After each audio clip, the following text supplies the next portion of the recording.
Welcome to Business Line's State of the Economy podcast, where you'll find insight, analysis, and the story behind the numbers. Hello and welcome to the State of the Economy podcast by Businessline. This is on real estate, and today we are with Mr. Adarsh Narahari, the founder and managing director of Primus. Primus is into senior living experiences, and his company was established in 2013 and has multiple projects.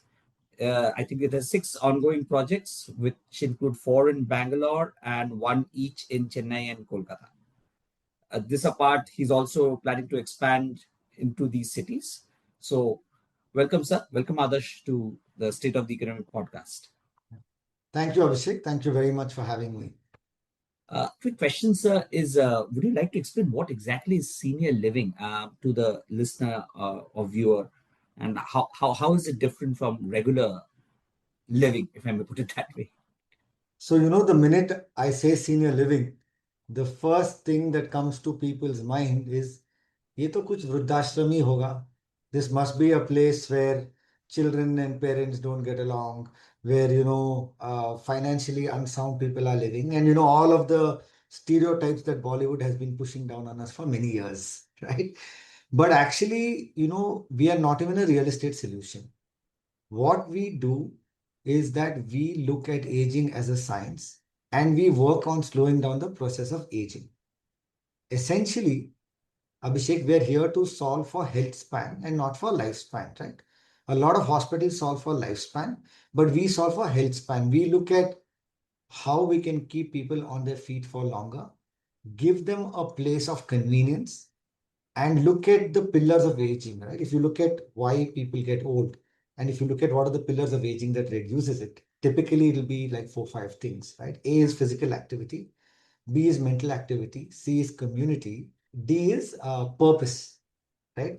So we look at how can we create an environment where we give this to each of our residents, which is actually the principles of blue zone living, right? Where people live the longest.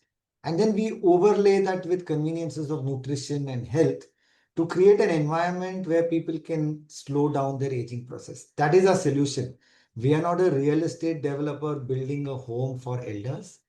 We are a senior solution provider providing solutions through a house. So a follow-up question which obviously comes up here is, so is there a specific definition to the word senior living or this category, and is there a market size that you can pick to it? Yeah, absolutely. So when you say senior living, it typically means a home for somebody who's above the age of 55, right? A lot of companies have done research around this. So you have CII, you have JLL, you have PwC. All of them have pegged the formal demand for senior living at about 4 lakh homes currently, as of today. And they project that to be something like 40 lakh homes over the next 5 to 10 years time. And all of this is coming from 2-3 data points, right? Number one is globally, the penetration rate for senior living is anywhere between 6 to 12%. In India, it's probably abysmally low. The second thing is nuclearization rate in India is already at 60%.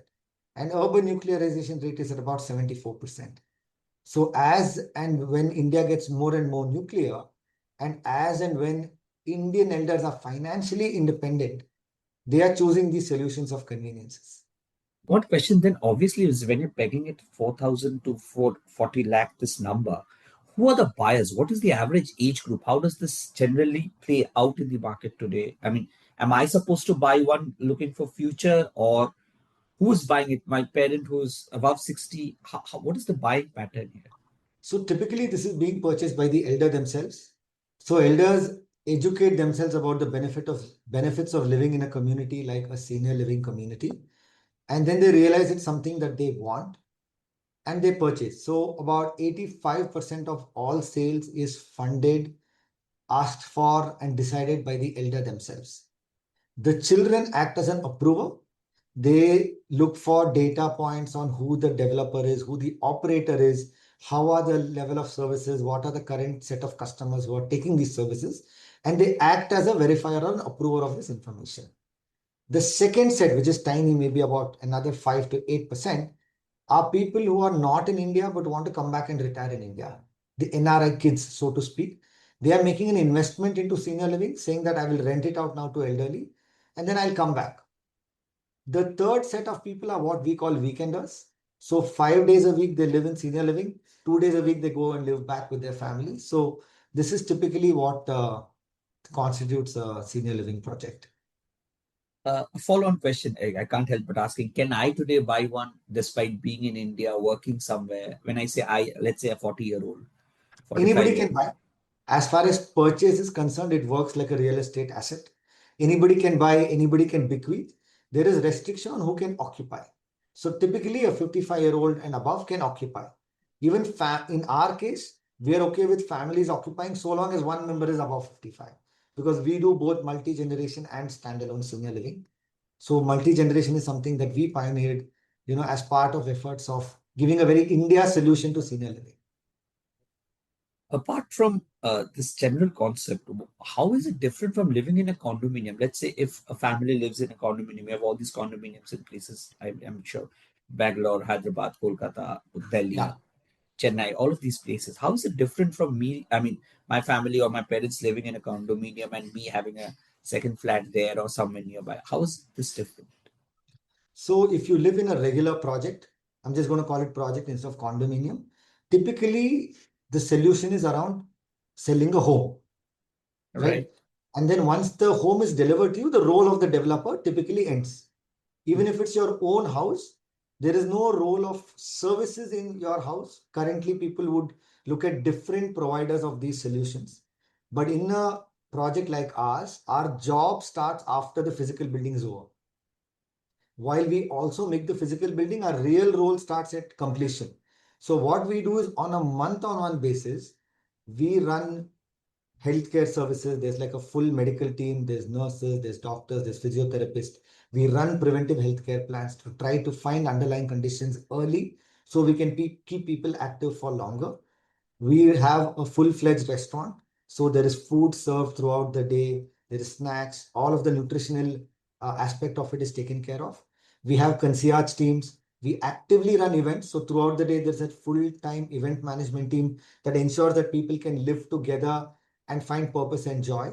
And there are housekeeping teams.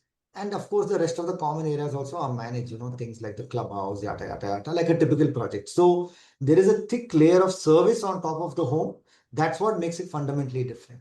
People are buying with us because they don't want to go and look for a maid. They don't want to worry about cooking. They don't want to worry about their health.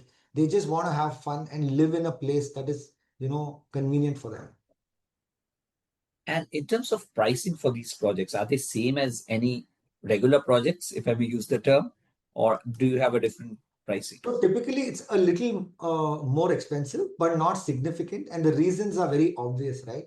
If you look at the physical home, it's very different from a traditional apartment. There are safer floorings, there are safer bathrooms, there are no thresholds so that people, don't fall down. There are some, like we give fall sensors, we build skills on top of Alexa to do certain aspects of health. The doors are wider. So there are these little aspects into the home that increases the cost. Also, the common areas, there are additional things like a medical center, a full-fledged kitchen, a restaurant, more multi-purpose hall. So there are infrastructure spends which are above and beyond a traditional project, and that gets a bit of a bump up in the price because of that. And typically today, apart from you and I think Ashiana, how many players are in this segment? And how do they categorize themselves? Do they call them senior players, or maybe you have a DLF senior living? How do they categorize themselves? So there are companies who are developers and operators of senior living projects. There are companies who are purely operators, and there are home and healthcare providers, right? You can just bucket it like this. And if you look at the lens of age and aging, there's active adult living, which is typically for people like you and me, except they may be 55 and above. Then there's something called assisted living, and there's nursing care. Assisted living is for people who are bedridden, who have limited mobility, who need, everyday assistance. Nursing care is people who have advanced healthcare conditions and who may be terminal and require 24 bar 7 care, right? So most of us are currently in the active living space. So just folks like you and me, but they want convenience. And there are people who are multi-city players. There are a couple of them in Delhi. There are a couple of us here in Bangalore, two, three of us. But right now, there are not too many players. But of course, it's something that every single large real estate house as well as other large businesses are looking at, simply because by 2041, India will have as their cohort of population, the elders will be the biggest set. So Mm. there is a aging crisis unfolding in India silently. So, which actually was my next question. I mean, today India is a young population, if I may put it that way. The average age still is around 30, 35. So, how does this play out maybe in your projects or across this market today where you're playing? Any particular cities that you notice where the geriatric populations are going up? Not even geriatric, sorry, senior living populations and geriatric populations are going up, or where you need assisted living? Any particular preference of cities? Obviously, your projects do have some categorization, but in general, if you may. Yeah. So we are across 6 cities. So we are in Bangalore, Chennai, Calcutta, Bombay, Pune, and Hyderabad. These are our cities. But the demand is across the country. It's not like the elders are congregated in any particular space. In our experience, we have seen that the decision to move into an elder community is largely education based. Higher the education level, quicker the quicker the adoption, simply because they understand what is the solution around community and care. So that's why South India is probably seeing better traction, only because of probably in that age, South Indians are currently more educated. But the demand is across the country, across tier 1, tier 2, tier 3 towns, going back to penetration.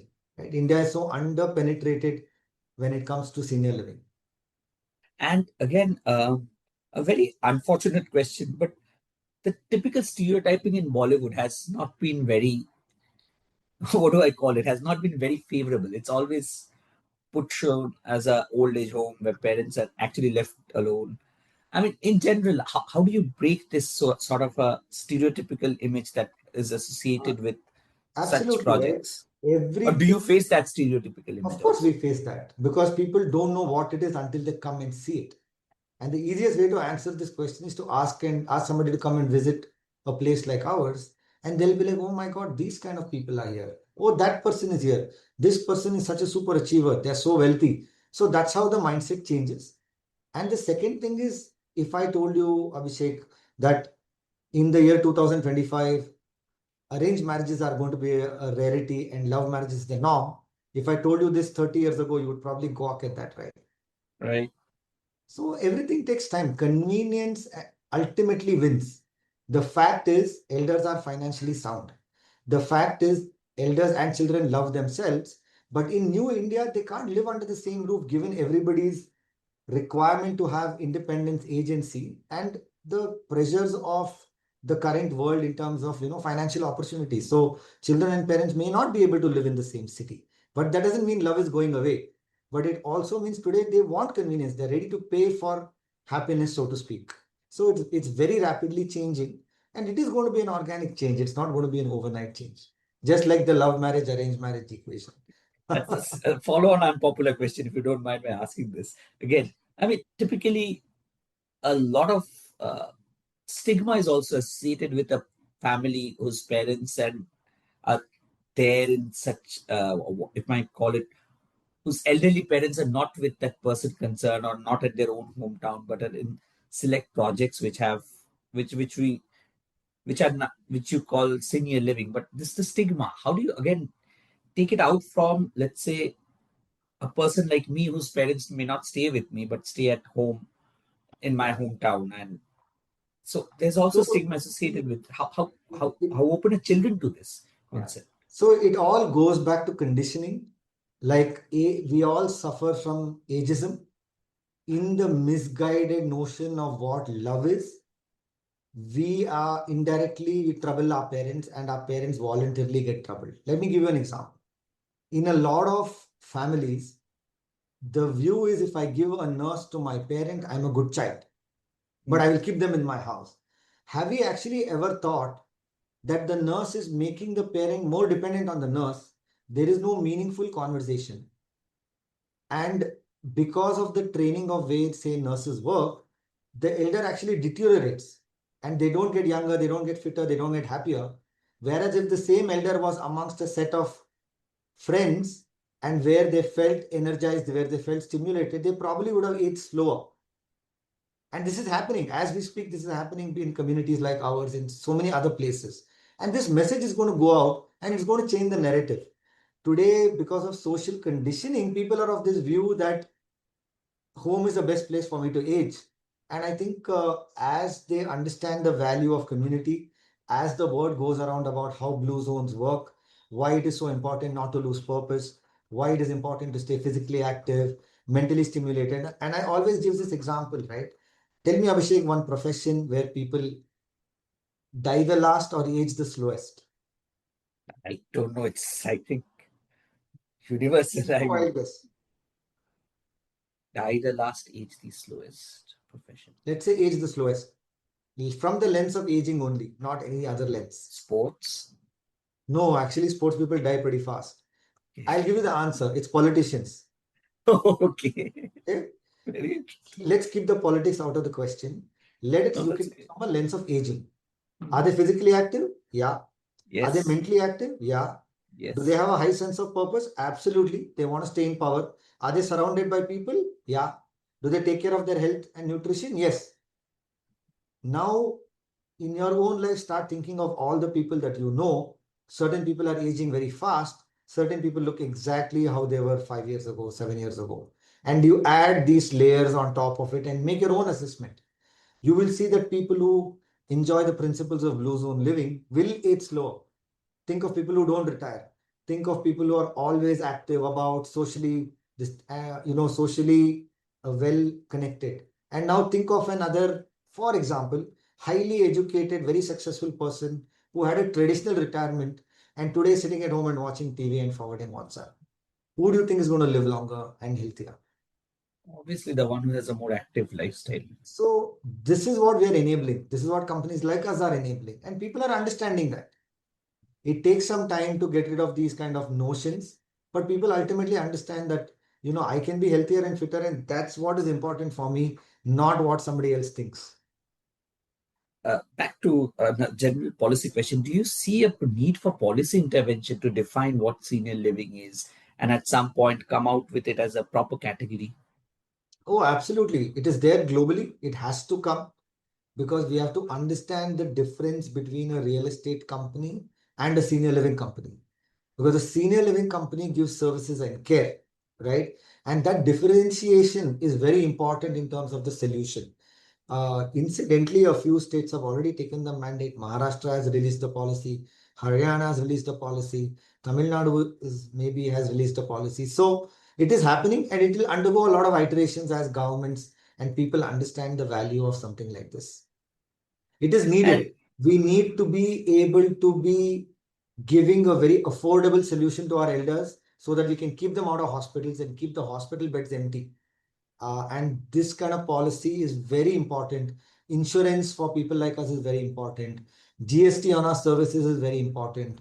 Reverse mortgage is the most important one. See, India, we talk so much about elders. Elders are God to us. We want blessing of our elders. But what have we done to empower them? A simple thing like a reverse mortgage policy that is well thought of. We have a reverse mortgage policy that isn't well thought of, puts the power back in the hand of my elder. Today, a lot of Indian elders are asset rich. They typically have a house, they have assets. They're not liquidity rich. Because we don't have a well thought through reverse mortgage policy, they're not able to press a button and get money. And then the kids land up having the power. Now imagine if you change that equation and put it back in the hand of the elder, right? It's their money, it's their hard work. But they don't have the power to decide what to do with their money and hard work because of the way some of these things are legally structured. So yeah, a lot of intervention is required and it will come at the right time. have you been talking to the center for this? Because at some level, you need these central policies to come into play It also. will, always the voice of the consumer is heard and the voice of the stakeholder is heard. And policy follows, it will follow. And finally, going forward, where do you see this segment playing? How do you see this segment now playing? Or do you see more players going to come in there at some point?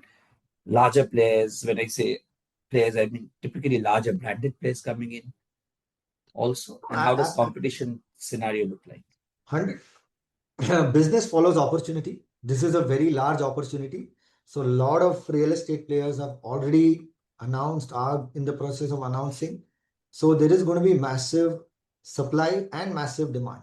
And that's a good thing. So long as people understand that it's not a business of real estate and they understand the operations aspect of how is an elderly person taken care of after completion, I think that's great for the industry overall. The second But thing is I see multi-generation to be the norm and standalone senior living to be not the norm. And I think senior living will be part of larger communities so families can live together and apart at the same time. And I see that, becoming the norm. right. And my final question, obviously, is on the part of funding. Do you see a point where, or is it happening that PE players or institutions are open to such funding projects? Is it So happening? it is happening. For example, General Catalyst has backed us. Nikhil and Nitin Kamath have backed us. So it has already happened. I'm an example of that. Even larger institutional money will chase this sector as and when it gets more and more formal. And we're able to create net operating income assets. I think that's where, a lot of institutional capital will flow. Sure. That was my last question for the day and for the podcast. It's lovely speaking to you and trying to understand this completely new segment about which most of us, I'm sure, had no idea. It was lovely talking to you, sir. Thank you. Thank you for Thank being you. on the Thank you, podcast. Abhishek. Thank you so Pleasure much. talking to you.